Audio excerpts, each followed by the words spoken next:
Breathing into a plastic paper bag like this one is one of the most simple yet effective treatments for hyperventilation. Most people know what hyperventilating, have heard of it, but they don't know much, if anything, about it. According to medlineplus.gov, hyperventilating is rapid and deep breathing. This condition is very personal to me as I have experienced many episodes over the course of my life and all to varying degrees. I will provide eye-opening information to ensure you how to react in a moment's notice when someone begins to hyperventilate around you. I will break hyperventilating down into 3 sections: the different causes of hyperventilating, possible reaction, and how you can help in a time of need. Looking into the causes of hyperventilating is the first step into this eye-opening experience.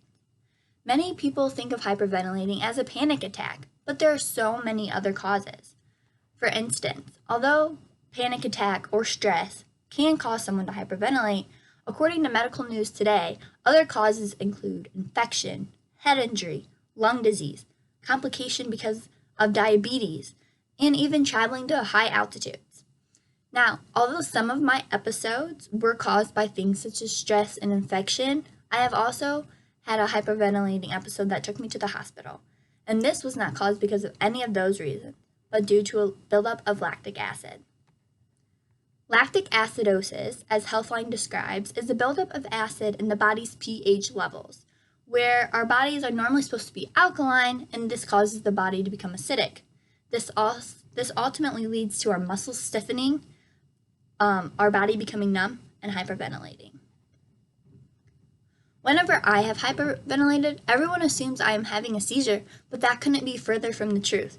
This eye-opening information on what actually happens in the body will get you one step closer to reacting in a moment's notice. The most obvious symptom of hyperventilating is the rapid, shallow breaths that are loud and often scary to onlookers. According to WebMD, during hyperventilation, the body will experience a shortness of breath, a much faster than normal heart rate, feeling faint, dizzy, numbness in the hands, yawning to try to rebalance the body. And all of these things are important to onlookers when trying to provide aid to the individual.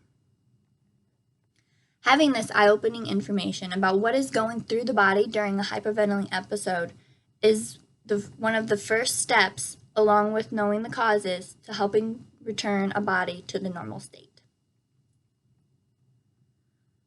When someone around you is hyperventilating, don't panic. They're not having a seizure. They're going to be just fine with just a few of these simple steps.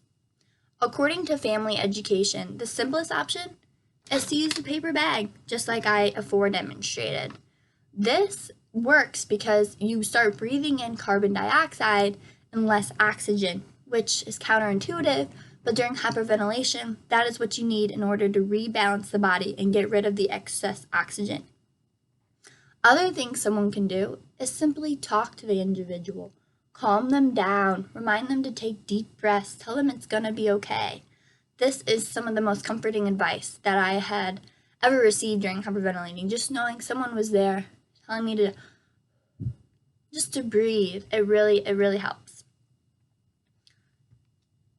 Also, if a paper bag is not available, you can use the same method with cupping your hands and putting it over their mouth or using their hands to do that. It will create the same effect. And that's it. Nothing too crazy. The medics don't need to be called unless someone is hyperventilating to a point where it cannot be controlled and their body goes numb, stiff, and then more serious actions do need to take place.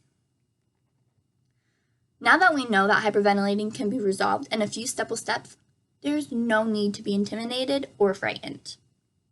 Through all of this eye-opening information about the causes, what actually happens in the body, and so many ways that someone can help, I hope everyone feels better informed on the topic. And though hyperventilating can appear scary and intimidating, I have provided this eye-opening information that has provided you to act in a moment's notice. And although our bodies need oxygen to survive, it's important to remember that too much of a good thing can be a bad thing. Thank you. And here are my note cards.